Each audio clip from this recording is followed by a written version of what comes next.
আপনারা অনেকে জানতে চেয়েছেন হ্যাচারি পুকুরে আমরা কিভাবে রেণু চাষ করে এত পরিমাপ লাভ করি এবং কিভাবে আমরা এটা সঠিক নার্সিংটা করি। সেটার আজকে সিক্রেট আপনাদের দেখাচ্ছি। দেখুন এটা আমাদের একটা হ্যাচারি পুকুর। জাস্ট অন্য দৃষ্টিতে বলতে পারেন এটা একটা আদর্শ হ্যাচারি পুকুর। আমরা এই পুকুরে প্রায় ২ লক্ষর মতন মাছ দিয়েছিলাম। যেখানে মৃগেল মাছ, রুই মাছ, কালীবাউস এবং কাতাল, কিছু কার্বো মিলি অর্থাৎ আমরা স্তরগুলো হিসেব করি ১ম স্তর, ২য় স্তর, ৩য় স্তর মিলে প্রায় ২ লক্ষ দিয়ে প্রতিটি মাছের সাইজ ছিল ১০ গ্রাম করে, অর্থাৎ ১ কেজিতে ১০০ পিস মাছ ছিল। এই মাছগুলো খুবই ছোট। আপনাদের যদি জুম করে দেখায় যে এখানে একটা মৃত মাছ আছে সেটা দেখতেছেন, আমরা জুম আসতেছে না, যে সর্বোচ্চ পরিমাণ জুমটা নয়। এই মাছটার সাইজ ১০ গ্রাম করে। আমরা এই পুকুরে এই মাছগুলোকে ১০০ গ্রাম পর্যন্ত করব। তো এই মাছগুলো যেহেতু ছোট সেজন্য এই মাছগুলো পোকামাকড়, পাখি এবং অন্য কিছু খেয়ে ফেলতে চায়। এবং আপনারা যদি একটু জুমে খেয়াল করেন, দেখেন এখানে অনেকগুলো পাখি উঠতেছে। এই যে পাখিগুলো উঠতেছে, এই পাখিগুলো কিন্তু যে মাছকে খাওয়ার মতন সিস্টেমটা নেয়, পারতেছে না। যেহেতু আমরা পুরো পুকুরটা নেটিং করে ফেলছি। ভিডিও খুব ভালো করে লক্ষ্য করে দেখুন যে নেটের বাইরে যে কিছু যে কালো রঙের যেগুলো দিচ্ছে এই পাখিগুলো উঠতেছে মাছগুলো খাওয়ার জন্য, কিন্তু এগুলো খাওয়ার মতন কোনো সুযোগই নেই। যেহেতু আমরা পুরো পুকুরটাকে এমনভাবে নেটিং করছি যে একজন মানুষ কিছু দিকে ঢুকতে পারবে না।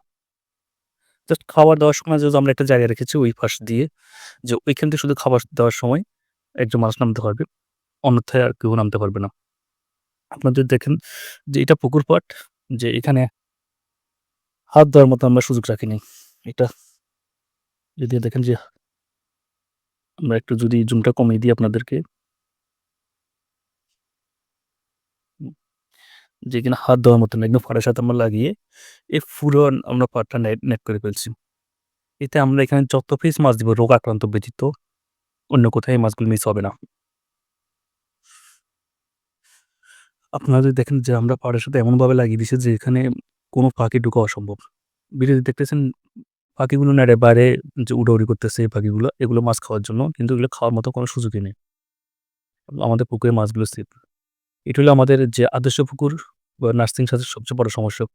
অনেকে আপনারা পুকুরে রেনু দেন কিন্তু বছর শেষে এই রেনুগুলো বুঝে পান না। দেখতেছেন নেটের বাইরে একটা পাখি উঠতেছে। কিন্তু পাখিটা যদি এখন যদি নেটটা না থাকতো বা এখানে যদি আমরা অন্য কিছু ব্যবহার করতাম, তাহলে সে আপনার মাছগুলো খেয়ে ফেলতো। এবং এই ধরনের পাখিগুলো আসলে ভোরে, ভোরে ৩ গুণ মাছ খেতে পারে। অর্থাৎ এখানে যদি একটা ১ কেজি ওজনের পাখি বা ৩ গুণ ৩ কেজি মাছ পর্যন্ত মাছ খেতে পারে। এছাড়া বছর শেষে দেখা যাবে আপনার পুকুরে সঠিকভাবে মাছ পাবেন না, অনেকটা লস হবে। আমরা যেকোনো পুকুরকে আপনার নার্সিং করার আগে এই ধরনের নেটিং করে ফেলি। এটা ব্যয়বহুল হলে এটা সবচেয়ে সেফ এবং আমাদের মাছগুলো সেফ থাকে। সাধারণত নার্সিং পুকুর বড় পুকুর থেকে একটু বেশি যত্ন করা লাগে। সেই যত্নটা আপনার ধারাবাহিকভাবে আমার ভিডিওগুলো দেখলে বুঝবেন যে করতে পারবেন। কিন্তু এই ধরনের আমরা পদক্ষেপ না নিলে আপনি যতই যে পরিচর্যা করুন না কেন, বছর শেষে আপনি যে মাছগুলো দিবেন সেই মাছগুলো সঠিকভাবে পাবেন না এবং আপনার হিসাবের সাথে মিলবে না এবং আপনি প্রচুর পরিমাণ লস খাবেন। আমরা এমনভাবে এটা নেটিং করছি যে আবার এই যে আমরা যে নেটটা ব্যবহার করছি দেখতেছেন যে সেই নেটগুলো দিয়ে আসলে যে ধরনের পাখিগুলো মাছ খায় সেগুলো যাওয়া কখনো সম্ভব না।